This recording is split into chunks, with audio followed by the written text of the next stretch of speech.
नमस्कार। आज मुंशी प्रेमचंद्र की पुण्यतिथि है। मुंशी प्रेमचंद हिंदी साहित्य के ही नहीं वरन उर्दू साहित्य के भी एक ऐसे रचनाकार थे जिन्होंने अपने कालजयी रचनाओं से न सिर्फ भारतवर्ष वरन संपूर्ण विश्व में उनके अनुवाद को भी आज उतने ही चाव से पढ़ा जाता है जितनी उनकी हिंदी कहानियों को और उपन्यास को।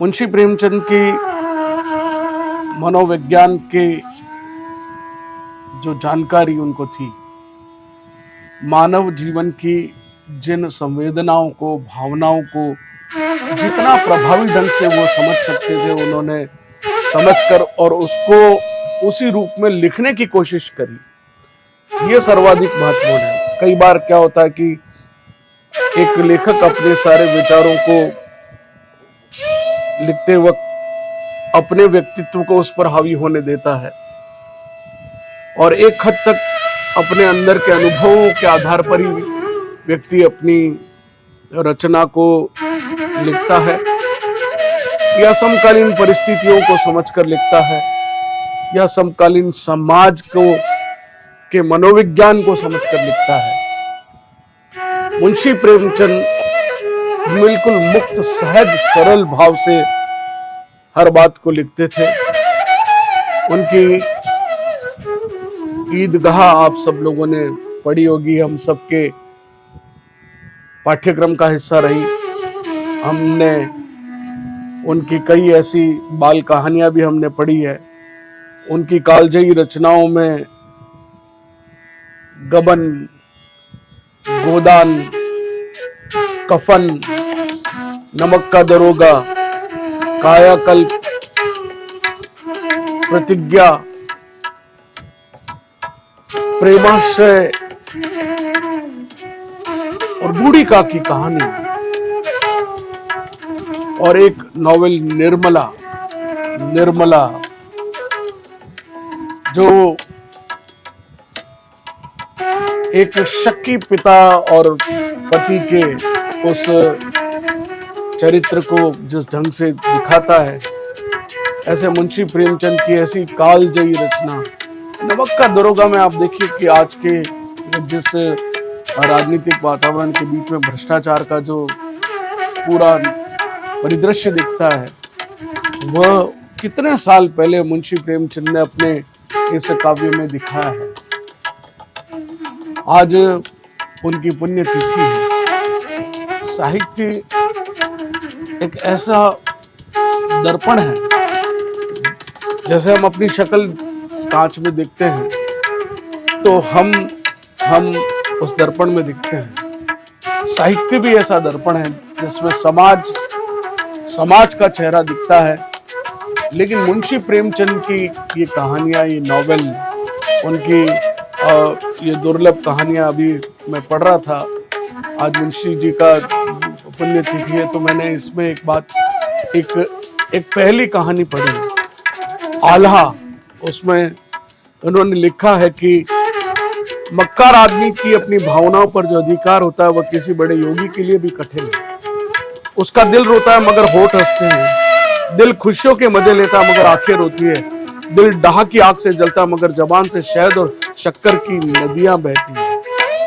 साहित्य के सृजन में कितने सहज रूप से इस तरह से बातें मुंशी प्रेमचंद ने कही।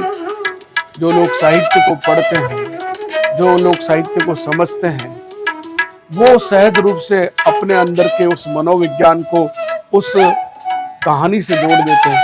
और कभी कभी तो ऐसा लगता है ये पात्र हमारे इर्द गिर्द चल रहे हैं, हम भी उस कहानी का हिस्सा हैं। सिनेमा में क्या होता है, लव स्टोरीज क्यों सफल होती है कि जब प्रेमी प्रेमिका जब देखते तो वो एक दूसरे को उस हीरो हीरोइन की जगह अपने आप को देख लेते हैं, तो वो फिल्म सफल हो जाती है। हाँ, हम भी ऐसे हैं। और सत्य भी यही है कि ये साहित्य हम ही में से निकलकर हमारी अपने मनोभावनाओं, मनोविकारों, हमारी मनोदशाओं, हमारे सुख को, हमारे प्रेम को, हमारी प्रसन्नता को, हमारे विषाद को, हमारे दुख को, हमारी परेशानियों को, हमारे संकट को हमारे आनंद को, हमारे उत्सव को, सबका प्रतिबिंब है साहित्य।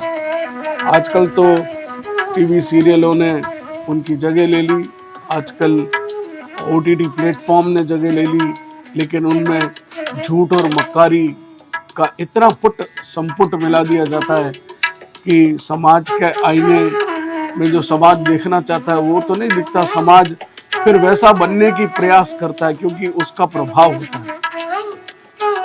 तो आज की इस प्रेमचंद के इस पुण्यतिथि पर मैं तो क्या तो उनको श्रद्धांजलि दूं, यही दे सकता हूं कि मैं आज उनकी कुछ अच्छी किताबें जो वापस रीप्रिंट हुई है उनमें से एक ये निर्मला भी है, ये अभी अच्छा प्रिंट हुआ। मेरे पास पुरानी किताब तो है, मैंने पढ़ी, लेकिन ये अभी मनोज पब्लिकेशन ने 100 रुपए में छापी है। तो 100 रुपए में क्या आता है, एक बुके आप लेने जाते हैं तो 100 रुपए में एक बुके होता है जिसको लेते ही फोटो खिंचा के फेंक दिया जाता है, लेकिन ये बुके नहीं, बुक दीजिए।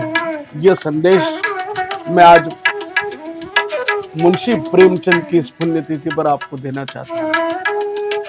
मैंने अपनी बात थोड़ी सी लंबी कही, लेकिन आप लोग समझेंगे और गौर करेंगे।